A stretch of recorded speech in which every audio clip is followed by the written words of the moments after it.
listener production.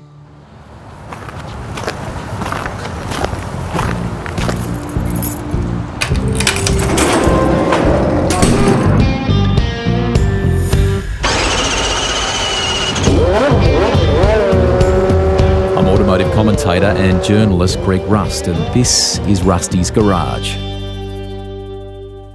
For this episode, I'm talking with a colleague who I've been fortunate to work with in various places around the world, including the Singapore Grand Prix and regularly at Albert Park in Melbourne for the Aussie F1 round. Louise Goodman is universally loved in the Formula One paddock, with long-standing connections to many of the key staff who make the show go round. Lou knows so many people working in the pit lane, and because she's respected, they'll give her a bit more access to allow viewers to see what's happening backstage, so to speak. In some ways, Lou was an early pioneer for women in motorsport, working in PR or communications and later in broadcasting. Now, she doesn't see herself as a champion of that program, which is doing great things now. Lou simply saw herself as a part of the team, a human being doing her bit and loving it. We'll talk about that and how she has great admiration these days for the work going on to improve inclusivity and the growing presence of seriously talented women in the sport. Lou has this infectious smile that comes through the microphone in her words. She enjoys a story and shares some great ones here, from working with the live wire, Eddie Jordan, to Neil Crompton taking Eddie Irvine waterskiing and nearly giving her heart failure as she watched her driver asking Crompo to go a bit faster. Doing PR for Martin Brundle and cool trading places concepts like one with Colin McRae. Bringing music to the paddock and interviewing the stars of the Ocean's 11 movie franchise ahead of the Monaco Grand Prix. Plus, riding in a two-seater F1 car when it crashed, losing her beloved John boy, John Walton, who worked at Minardi, and bravely coming back to work in the lane sooner than most probably would have had the strength for. There's stories of working with the great Murray Walker. James Allen, who you can find in our Rusty's Garage library, gives me a little intel on Lou, and phones, plus media training with some of the stars of today, including a young fella named Lando Norris, well before he was on the F1 grid. There's a takeaway or two there for young racers as well. Listen out for that. Lou's at home in the UK during the recent F1 summer break. I'm in the studio at my place, and it's just like the dinner conversations we so often have during Grand Prix week. Enjoy being part of the chat. Louise Goodman, welcome. Thank you very much, Rusty. Nice to be in your garage. It's great to have you with us. I love to start these things with a little bit of life and time. Where did you grow up in the UK? What were, if any, the early kind of car influences? What was in the driveway when you were growing up, and so on? I grew up in Hampshire, which is in the south of England, a little town called Alresford, which is Winchester's probably the closest place that people will have heard of. And no car influences particularly, but I think I was just one of those kids who came out of the womb loving things with wheels and an engine. You know, I can remember as a small child going for picnics and with my family and to an area called the New Forest, and we'd stop there and have a picnic on the way down to see my grandparents. And I remember as a small car, like sitting on my dad's knee and steering the car, and you know, when I could actually reach the pedals. One of my great thrills in life was when he got home from work and I was allowed to park the car in the garage. It was like, woo, woo, you know. So I just came out loving things with wheels and an engine. A lot of my misspent youth was misspent on the back of friends' motorbikes, hooning around. But there wasn't really any motorsport influence per se. The only thing that was, Alresford is also the hometown of Derek Warwick. And his brother Paul, who was sadly died in an accident. Another very fantastic racing driver was at the local school with my little sister, and Derek was stock car racing. At this point when I was sort of a youngster, and I can remember walking past Warwick Traders, which was the family business, on the way to school in the morning, and there was a really cool Mark II Ford Capri that used to be parked outside that I used to lust after. Amazing. So did you have, you've ended up in a broadcasting capacity, you've ended up media training, which we'll get to, and so on. Did you always have a good command of the English language? What was Louise Goodman like at school? Louise Goodman was a proper little swot at school when she was young, and then got worse and less interested in it as she got older. As far more interesting things came into play. But no, I enjoyed school, but English was always my strongest subject. History, English, were my favourite subjects. So nobody ever, no careers advisor ever said, "Oh, have you thought of journalism?" Because it, seems like the perfect fit for me. But no, I fell into doing it really. But it was always English was the thing I got A stars for. What about the move into motor racing and what was the first job when you got out of high school? Was it always about trying to be in the media and around motorsport, or was there a little something else first? How did you fall into it or get into it? It was pure fluke that I got into it. It was pure fluke that I got into journalism, to be quite honest. When I left school, I went travelling over to the States, or when I left college, I went travelling over to the States. And I was staying with some friends whose family business was building offshore powerboats. They had a company called Cougar Marine. And whilst I was there, the editor of a powerboat racing magazine came over to do a stateside issue. So I kind of hung out with her a bit, acted as her photographer, went and shot a few features for her or with her rather. And then when we got back to the UK, she offered me a job on the magazine. So I started out selling advertising, which I was rubbish at. I'm a useless salesperson, absolutely useless. I'd, phone up somebody and say, do you want to take a, quarter page in the magazine this month? And they'd say, a bit tight this month. And I'd say, all right, never mind, I'll try you next week. My sales technique was rubbish. So I very quickly, a position came up on the editorial side. So I started, that's where I really honed my journalistic skills. And I ended up editing the magazine, which was great because then I was traveling to races and covering the races. But it was whilst I was working there that I met a guy called Tony Jardine, who had worked in motorsport for a while. He had recently set up his own PR company, and he was looking for somebody to come and work initially as his effectively sort of secretary number two. It was just the two of us really. So I was looking for a slightly easier job because I was off traveling again. And the magazine was quite a sort of, took all hours. So I wanted an easier job so I could get some evening work as well to save up money. So I said to Tony, I'll come along and be your secretary. So that was really my entree because Tony had always worked in the world of motorsport, and I actually worked for him out in. I was travelling around in Australia when they came out for the Grand Prix, and he managed to get word to me and say, would I be available to come and help him out down in Adelaide? So I turned up on the back of a motorbike with my little bag and, got dumped off, worked at the Adelaide Grand Prix, which was my first time ever, working inside the Formula One paddock. And then at the end of the weekend, I climbed back on the motorbike and, went on the next sort of trip, part of the trip. So yeah, happy memories of that. But that was, as I say, that was my entree into motorsport. When I got back to the UK, Tony offered me a job and it just went from there. That is fantastic. Before we get on to Adelaide, Australia and beyond and your time in Formula One, tell us a little bit more about the powerboats because fans of the podcast, we've had people like Matt Hall on, who's an accomplished stunt pilot, talked about planes and all sorts of things. Tell us about some of the boats you were covering and the kind of stories you covered in that capacity with the magazine.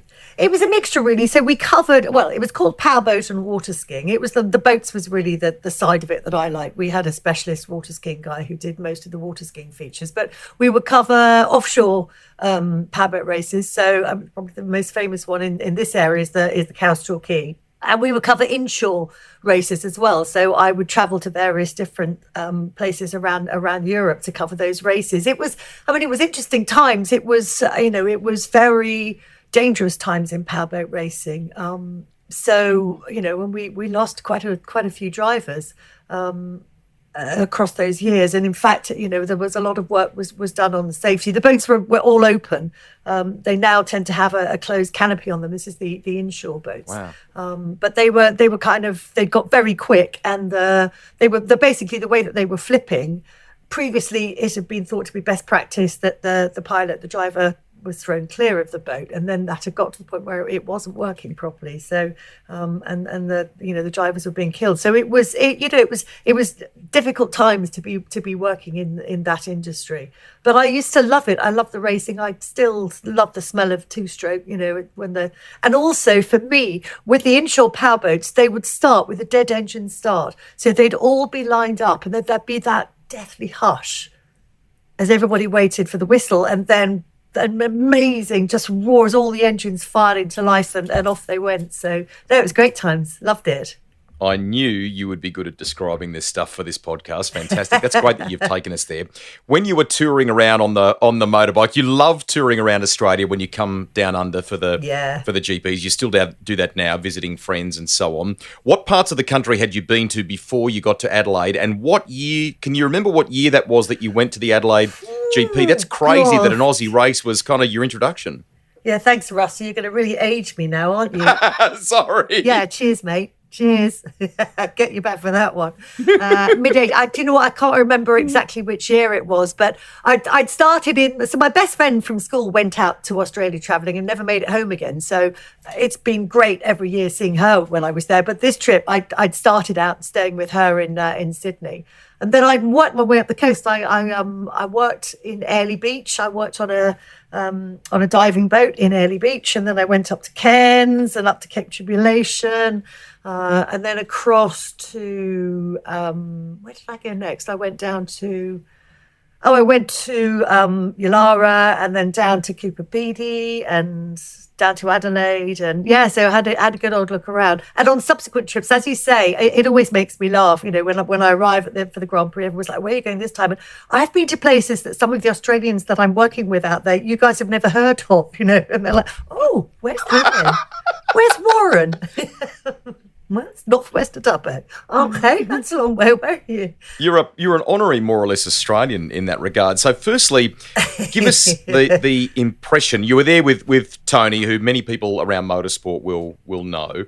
What impact did Formula One have on you? What did you think at the Adelaide race? There's a lot of people that still remember the Adelaide chapter very fondly. To be honest, the first one, I don't remember that much about it because I'd been to a Grand Prix. I'd been to a Grand Prix with mates at Brands Hatch in the UK. But I'd never known anything like that. So I was just kind of running around doing what I was told. But I have very happy memories of subsequent trips to Adelaide once I started working full time in Formula One. It was the last race of the season. It was party time, and you know how to party in Adelaide. So we had such a good time there. So many stories, most of which are unrepeatable. Great chapter, including the lineup of drivers, the cool cars, the sort of visceral sound of the whole thing. What style of impact did you'd been to a race obviously in the UK and so on, but what sort of impact, when you're immersed in it like that and you're working in it, what sort of impact did it have on you?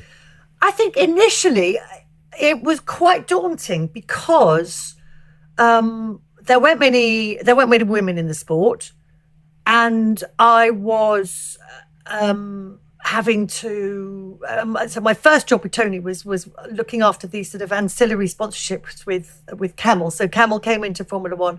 Lotus was their primary sponsorship, but they sponsored a few of the other teams as well. So my job was going collecting the quotes from those drivers, and some of them quite frankly terrified me, because I was this like naive young girl. So people like Nelson Piquet just used to have fun teasing me and winding me up. And Alessandro Nannini, I remember, was always be horribly flirtatious, and I just didn't know where to put myself or what to do. Or, it was like, I'm here to work. Don't do that. Really not knowing what to do. So yeah, it was, the early days, it was, I just remember, loving it, absolutely loving it, loving the cars, loving being in that environment, but being one of very few women, you were very conscious that there's not many of us around. So there was a little gang of us there's a lovely lady called Anne Bradshaw, who was the press officer for Williams, who was like mum for me. You know what I mean? She'd been there a few years, and like, Annie, how do I do this? And Annie, how does this happen? So she was always brilliant. Good to have her on side. So initially you're sort of in this role, assisting Tony and so on. You somehow at one point connect with Eddie Jordan, very small team at that stage. EJ was a unique character. Tell us about that introduction, how that came about, and what sort of role you ended up in with them. That came about through Camel. Eddie at the time had his Formula 3000 team, and they had Camel sponsorship. So it started out that I was going to be the press officer for Eddie's Formula 3000 team. So that was my initial introduction to him. I did one race with him. I did the Po race. And then, in fact, Jardine PR, Tony's company, got a big contract with Leighton House. And I became the press officer for the Leighton House Formula One team instead. So, but I remembered, Eddie, obviously, anybody who meets Eddie, he's difficult to forget. He's a larger than life character. So it was great when a few years down the line, I was sent off to be press officer at Jordan, working not just with Eddie, but actually there was a man at Leighton House who was the MD at Leighton House called Ian Phillips, who subsequently moved from Leighton House and gone to Jordan as their sort of commercial director. So I was there working with Ian again and with EJ again. So it was great. We had a really tight little gang. It was mostly the three of us would travel to the races together, drive to and from the circuit in the same car every day, and so spent a lot of time with them. And Eddie's just, he was always fascinating to work with. Ian and I used to joke about the fact, like, does he want to be rich today or does he want to be famous today? Because those are possibly two of Eddie's favourite things in life. So, it's like, are you going to have a busy day as the commercial director, or am I going to have a busy day as the press officer? Which one is it going to be? But we used to work on the basis that we kind of work hard and play hard. So we did have a hell of a lot of fun. And I think there was more time to have fun. The sport's become a bit 24 hours the media side of the sport particularly has become more involved, and I think the sport just generally, obviously we're talking 20, 30 years ago, it's become a lot more complex, but a lot larger than teams. I was employee number 47 when I joined Jordan Grand Prix. That was the entire operation, whereas you'd probably, that's half a marketing team at some of the bigger outfits. I'm being slightly facetious, but you know what I mean? They were very, very small. So everybody did a bit of everything. When we went to the races, yes, I was the press officer. I looked after everything on the media side, but also, if we had sponsors coming along, I was the one who'd do the garage tours and organise the drivers to go out for the dinner with them, and stuff that would be very much down to a marketing team in this day and age. So, but I enjoyed that. I liked that buzz of getting stuck in and doing a bit of everything, and that. But one thing I really miss, not working for a team, and I don't know how much it happens these days because, as I say, they are all so much bigger, but that buzz in the factory when you're producing the new car, and everybody is still there working at 1, 2, 3 o'clock in the morning. And, I would be busy writing all the press material and printing up the press packs and organising photographs and all of that kind of thing. And the mechanics are out there, in the race shop building the car. And then everybody, it's like, okay, it's fire up time now. The first time a new car would be fired up, everybody would just 3 o'clock in the morning. The race shop would be full of people listening for the first fire up. So it's great. He is one of the sport's great characters, Eddie. Can you give us some of the early days stuff, what he was like to work with and the way he interacted with the team, sponsors and so on? Because it was hard graft for him at that stage, wasn't it? It was. It was really, hand to mouth in some respects. In that, we had a very small budget, and Eddie had basically, put his everything that he had on the line to start the Formula One team. So he was, passionate about it. He would, and that's one thing about Eddie. He's always put his hand where his mouth is, and being prepared to, kind of go the extra mile and risk it. I mean, you've got to pity his poor wife, Marie, who, she's trying to bring up 4 children amongst all of this chaos and mayhem that EJ's, creating wherever he goes. But I think what it is about him, he has an infectious personality that you want to work for him and you want to work hard for him.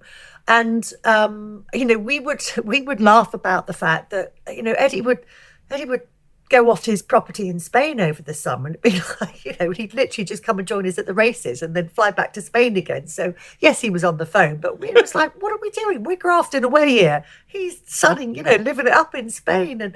But you wanted to do it for him. You were happy to kind of, to work hard for him and the team just had that really lovely feel about it. As I said, we had a kind of work hard, play hard mentality. So we did have a lot of fun. Not just with Eddie, but with the whole team. But when it came to sort of, doing things with sponsors, we do things like we take them, to see. So Jordan was based at Silverstone, which is quite near Oxford.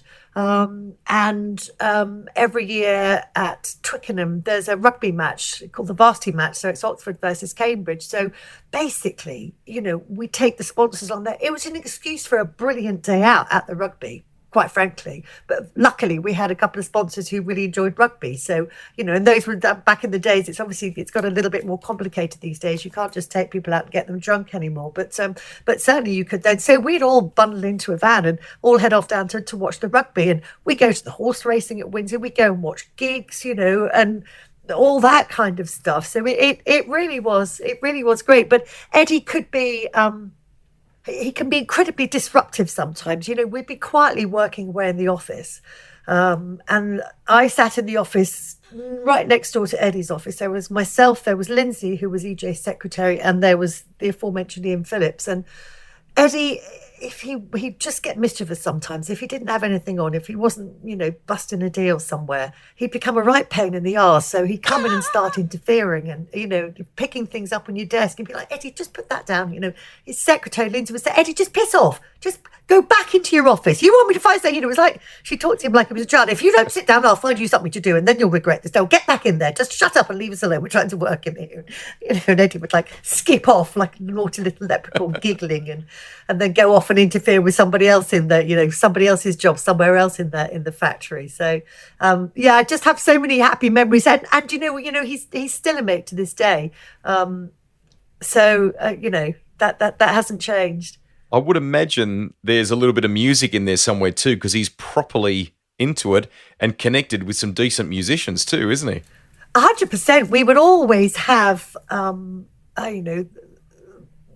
Eddie would take us off to gigs. So, that was one of the things that we do with sponsors.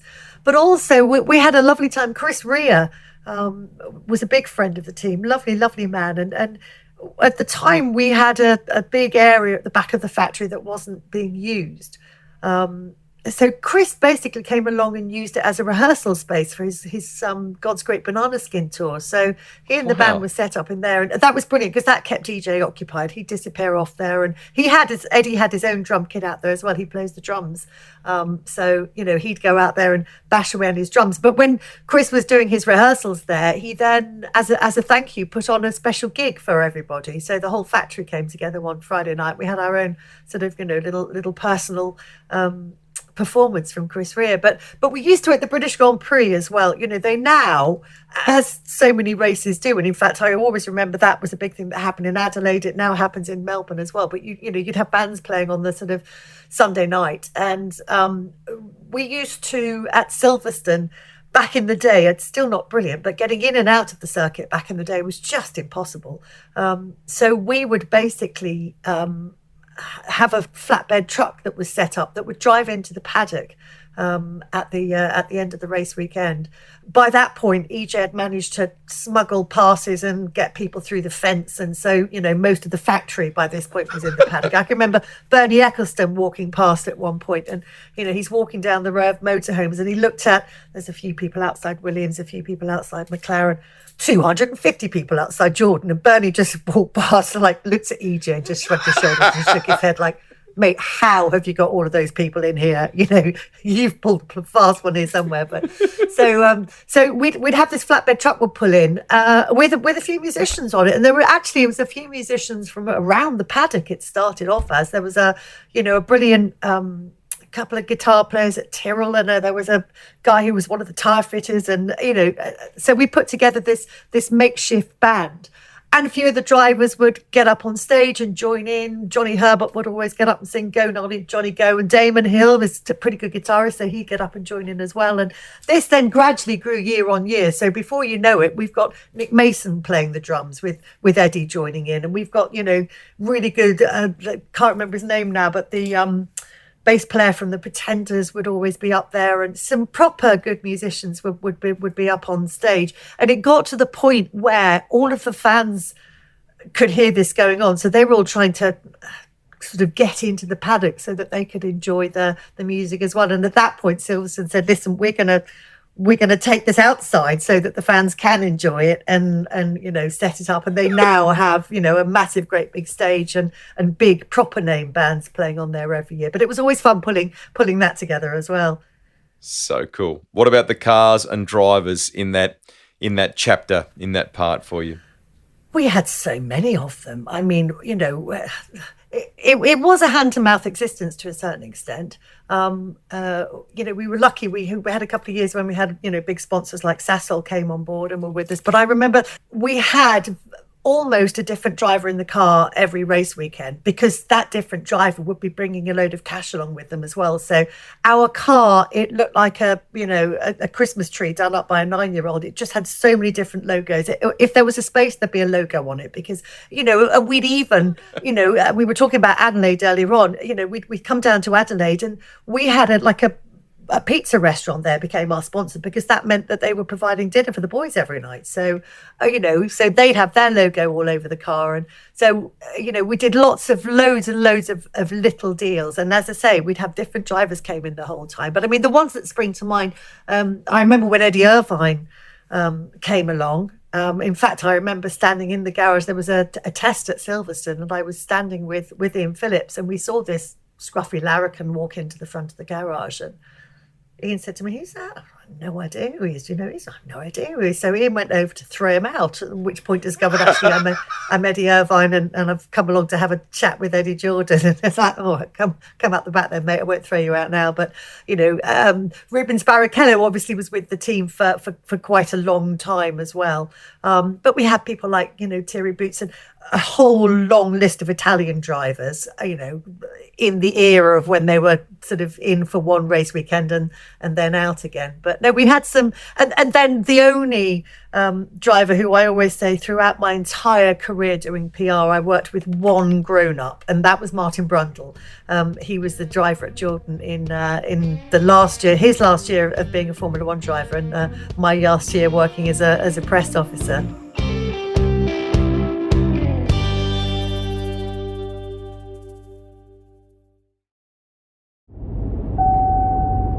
No doubt Lulu Bell can recall a young Jenson Button too. JB's title win in 2009 was an F1 fairy tale, and it was in Melbourne that we realised he was a serious contender. And the next big race for me was 2009, coming to Australia, Melbourne, with the package we had, but also very uncertain of whether we'd get to the end of the race. Hadn't practiced pit stops, hadn't done anything like that. No sponsor on the car. It was a pretty epic weekend. Hear Jensen's epic chat. Rusty reckons it's epic anyway. It's parked up in the Rusty's garage library. Why can I never find the keys to Rusty's car there? Trust issues obviously. Now back to Louise Goodman. I have my buddy Neil Crompton, and your friend as well, has reminded me for this podcast chat to ask you about Eddie Irvine, water skiing. You're the press officer. Crompo's at the helm of the boat. I think it might have even been pre the Australian Grand Prix. They were egging each other on. Irvine was water skiing. Crompo was at the helm. And you, I think, were freaking out about your driver getting injured or something, weren't you? Well, I do remember this. We came up, and it was before the race. So, Yeah, and they were just being children, basically. So, Crompo was like, how fast can I pull this guy? Irv's on the end of a line screaming at him as well. It was just like, children, stop it. No one's impressed here. Just stop it. You're being stupid. I need him to be hit the next race. Let's just calm it down, kids, will you? And apart from anything else, I'm about to go out the side of this boat. So how many years all up in that PR capacity? And you're playing at the highest level of sport. Yes, I'm sure there was some great moments, but that tests you as well. Public relations at that sort of level, Lou, is not a small thing. No, do you know what though? That was one of the great things about working for EJ. We were an upstart team with a rebel reputation, and it meant that Eddie was open to any kind of or not any, but lots of ideas that the other more established teams wouldn't have thought about doing.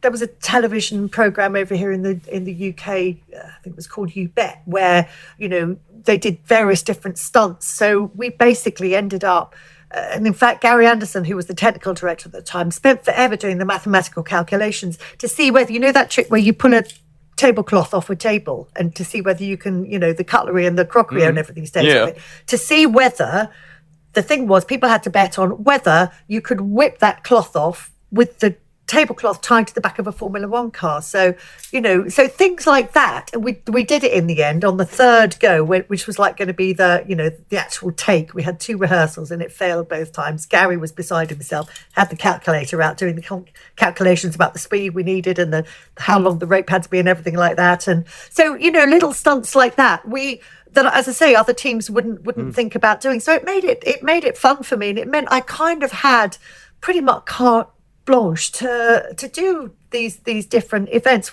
One of the ones that always sticks out in my mind was we were sponsored for a while by Barclay Cigarettes, which was also part of was it Barclay? No, I think actually no, I'm lying. It was when we were with Benson and Hedges.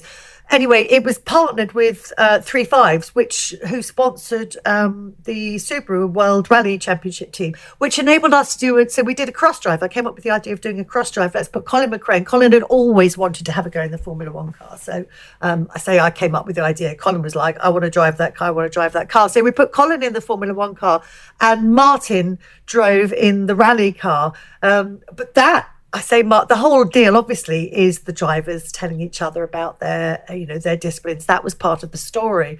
So we put Martin in the rally car and said to Colin, and then you'll go with him. And Colin's like, no, I'm not getting that. Colin was like, I'm not sitting in a car with a bloke who's never driven this rally car and going through a station. No bloody way. It's like, mate, you've got to. That's part of my shot. I need you in the car with him for the TV. Anyway, we eventually got Colin to sit in the car, and that bit went really well. When it came to him driving the Formula One car, he'd had the conversation with Martin about, talk me through the start. So Martin had said, whatever, put however many revs on the clock, drop the clutch, away you go. Colin, being Colin, decided he'd put a few more revs on the clock. So as he set off, I was actually standing on the pit wall at Silverstone alongside David Richards, the boss of the Pro Drive team, and we both literally went, oh my God, and ducked down behind because Colin was just fishtailing down this main straight at Silverstone. How we didn't hit the pit wall. And I'm thinking, that car's got to go off to a race on Tuesday. Please do not smash into the wall. Do not smash into the wall. I'll be in so much trouble if this PR stunt goes horribly wrong. So it didn't. I'm happy to say there's still footage of it on the internet as well. If people want to look it up, but Colin's face when he got out of the Formula One car, and I seem to remember it was his birthday as well. He was just so excited at the fact he'd been able to do it, and myself and the team and David Richards, his boss, were just so relieved that everything and the cars had all come back in one piece. So as I say, that I was able to do things like that. Because Eddie was just like, yeah, that's fine. We'll have a go at that. We'll have a go at that. Whereas I think, some of the other teams had a more kind of established reputation, and they weren't prepared to do slightly crazier things that we did. We even had somebody they couldn't get married in our garage at Silverstone because legally they weren't allowed to. But I said, yeah, you come along and do pictures afterwards. One of the other teams passed that on. They said, oh, no, that's not our kind of thing. But try Jordan. I was like, yep, I'll have some of that. That's a great tabloid story. So, they came along and there's the bride in her wedding dress and the groom in his regalia having their pictures taken. It was, it made it into the tabloids. So great. I'll have that coverage for our sponsors. Thank you very much. Now, before we move into television, you do have, my colleague Cam reminded me, a very interesting story about being in a Formula One two-seater with some big names, and there was an incident. And people can find this online, can't they? They can indeed. I just leaned across because on my office wall here, there is a rear wing end plate. On the side of it, it says European Aviation, which, as many people will know, was Paul Stoddart's airline. And yes, Minardi had some two-seaters, which I'd always... Two-seaters was something that we had in powerboats. So I'd often said, why don't we do a two-seater Formula One car?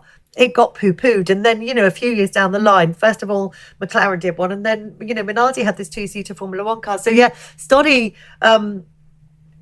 set up to have a race, the first ever two-seater race for Formula One cars. So it was up at Donington. By this time, I was working television. So Stoddy said, would I like to come along? And first of all, he said, do you want to come in the back of my car? And I kind of thought, I really want to go in the back of the car of that young lad, Fernando Alonso, because I think, he's quite good. He might be champion one day. So Fernando was literally just driving for the Minardi team at the time. So anyway, it was arranged I'd go in the back of Fernando's car. So yeah, they were giving sort of demonstration laps to people throughout a lot of the day. There was one guy there who'd paid a fortune to be in the back with Nigel Mansell. So Nigel had come along as our star driver. And the whole deal was basically that Nigel was going to win the race. It was, I say race, the race bit was inverted commas. All of the drivers, we all set off, and then everybody had to come in and do a pit stop. And by the time all the pit stops are played out, guess what? Nigel Mansell is going to be the winner of the race because it was done for promotion. That was going to get the most publicity. So, but I think Fernando basically wasn't counting the laps down. So as we came down the back straight at Donington before the final chicane, we overtook Mansell, who obviously wasn't too happy about being overtaken. So he's right on our tail. As we came through the chicane, as we came round the chicane, Fernando obviously saw the checkered flag flying and thought, oh shit, I'm going to be in trouble. I'm not supposed to win this race. He lifted, not realising that Nigel was right up our chuff. So, boof, went straight into the back of us. So I felt this kind of bang, and there's a shadow that sort of appeared. Obviously, it all happened really quickly, but this shadow was actually Nigel's car going kind of twisting around on our roll hoop, so just above my head, and then landing on the circuit behind. At this point, I'm now like bashing Fernando, going, "Go on, mate, we can," because he stopped. I'm thinking, mate, the finish line's just there. Come on, we can still win this race. And the irony was actually that we were all up on the podium afterwards, and everybody was absolutely fine. No injuries at all. The guy who was in the back of Nigel's car, who, as I said, paid a fortune for it, loved it so much he paid another fortune to do it again at some point. But we're all up on the podium. We'd been given some champagne to spray, and it was all getting in my hair and it was dripping down my face. So I leant forward so I could flick my hair back. Unbeknownst to me, Fernando was behind me with an upended Jeroboam of champagne, which he was pouring over me. So as I stood up, I just cracked this bottle on the back of my head, which was my major injury. He was absolute agony. I thought he cracked the skull or something. But so that was the only injury, was me cracking myself on an upended bottle of champagne at the end of the race. How do you go from being on the PR side of the fence into television? And I ask that because it's not necessarily the traditional broadcaster path, but you do occasionally hear these stories of people that are immersed in the game, that love it, and then someone comes along on the television side that goes, that person would be a good communicator, a good person to have as a part of our team because they know the key players, they're good at finding out the information, etc. How did that door open for you, and how did it go initially? It basically, I'd done no television. I had no desire to do. I say I'd done no television. I've done a couple of tiny bits. I do remember one year in Adelaide, I was asked to do a two-way with one of the local TV stations. So I'm there on my own. Nobody else is at the circuit first thing in the morning with some headphones on, looking down at a camera. Never done anything like this, but I think it went well because people were as they came into the circuit, say, "Oh, I saw you on the telly this morning. You were really good." And when I was working at Jordan, I used to do some little voice reports for RTE, the Irish television. So they'd come down to me in the garage, and I'd give them a flavour of what was going on, or when we had a pit stop or something like that. But that was it. Here in the UK, the coverage of Formula One for quite some time at that point had come from the BBC. And the contract was up for renewal, and ITV basically got the contract to cover Formula One.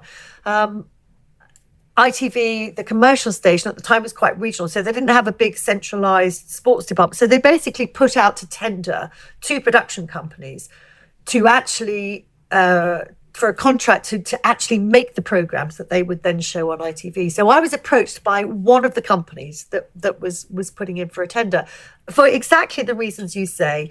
I knew the sport, I knew the people to talk to, I knew what to ask, I knew when to ask them as well, because that makes a big difference. So I could open doors for them. They knew all about television.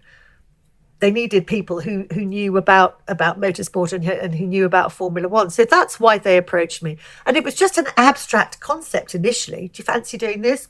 Go on then, put my name down, because the perceived wisdom was that wasn't going to be or rather that there was another company that, everyone was saying, oh, they're going to get the gig, and then blow me down. Well, in fact, that other company then latterly approached me and said, was I interested on being on their bid as well? But it was this original one, Mac 1 it was called. So it was a mixture of Meridian and Anglia, which are 2 of the regional channels here in the UK, and Chrysalis Television, which was part of the larger Chrysalis organisation.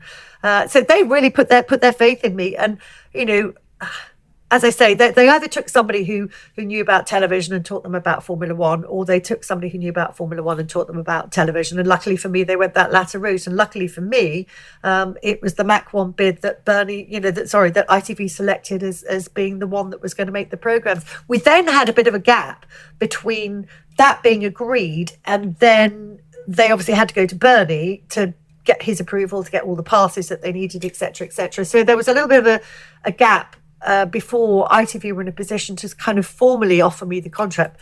At that point, everybody knew my name was on the bid. It was so I couldn't then at that point say, oh, I don't know about that. So it was one of those things that if I'd ever been made to sit down and actually think about, okay, do you really want to do this? Because you're not going to get any training. You're just going to be given a microphone and some headphones and off you go. And,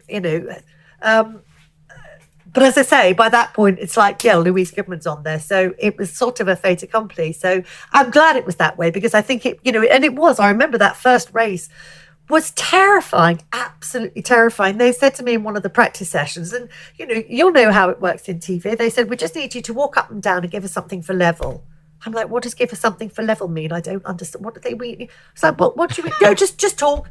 Think about what? I don't know what to talk about. I don't know what to say. At that point, it doesn't matter what you're saying. You're just wandering around, talking at the level you're going to be talking when you're broadcasting. But even that, I found absolutely terrifying, because I just didn't know what to say. I had a shaky little hand because I was so nervous, and a really high squeaky little voice. Our series editor used to say to me, Louise, low and slow, low and slow, because I was doing the traditional really nervous, and my voice got really high, and I was thinking really quickly. So it was daunting. It was really daunting in the first year. And I, at times I hated it. I used to go home and cry, thinking, oh, I can't do this. I'm rubbish at it. And, I'm not very good at not being very good at things. So I think I was quite hard on myself. But to go from nothing to broadcasting at that time, we're talking sort of before the proliferation of channels that we have now. So we were getting 7, 8, 9 million people watching the programme at times. And, that's a kind of,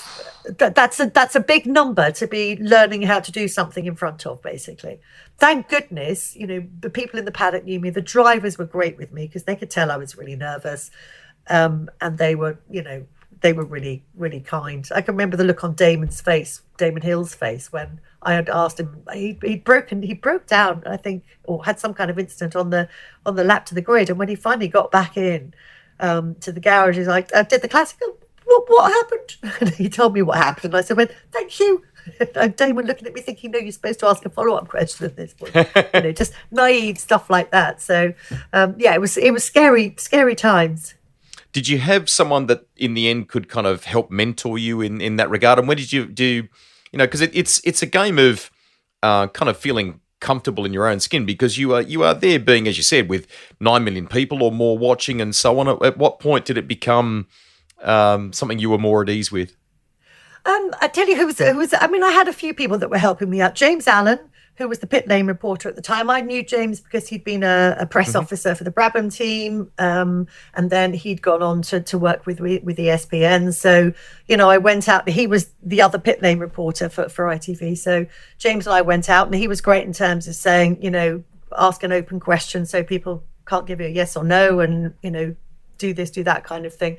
One of the producers, a guy called Kevin Piper, who worked at Anglia, who again, when I was a press officer at Jordan, we were in his region, so I knew him quite well. He was the main sports guy who was always down doing stories with us. So, Martin Brundle was the commentator. So, and that was great because Martin and I had both at the same time taken this leap into the telly world. So, when you work for a team in Formula One, you have a base, you have the team motorhome, you have the team area. That's where you live. Everybody there.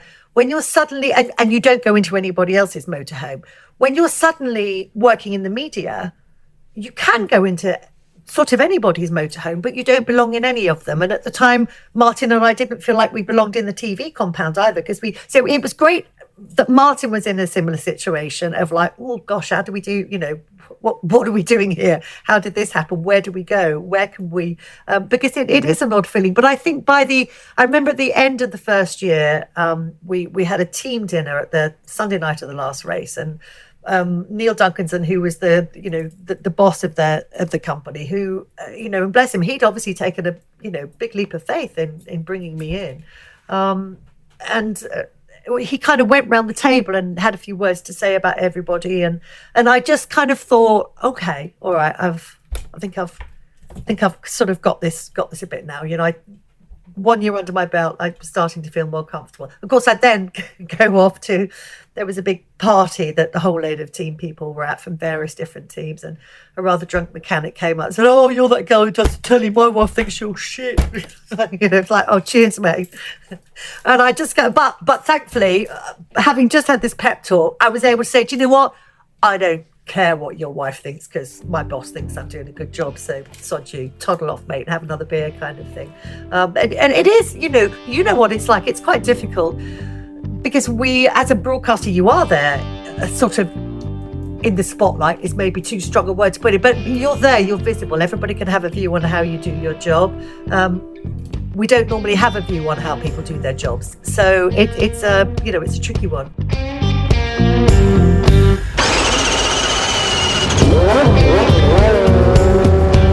That's the end of part one of my podcast with respected F1 TV broadcaster Louise Goodman. Looks like Lou has a cuppa there and is up for a bit more conversation, so that's great news for you. We have a second instalment all loaded up in the garage and ready to go whenever you are.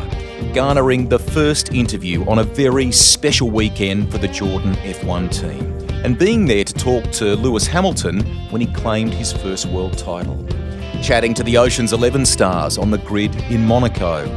Losing someone very close to her heart who was a key figure at Minardi. Working with the legendary Murray Walker. How a part-time approach in what is now a massive F1 season has kind of reignited her enthusiasm. Plus, media training the next wave of stars, including a youngster named Lando Norris, and the traits a driver needs out of the car if they're to be the complete package. All that and more on this feature edition of Rusty's Garage.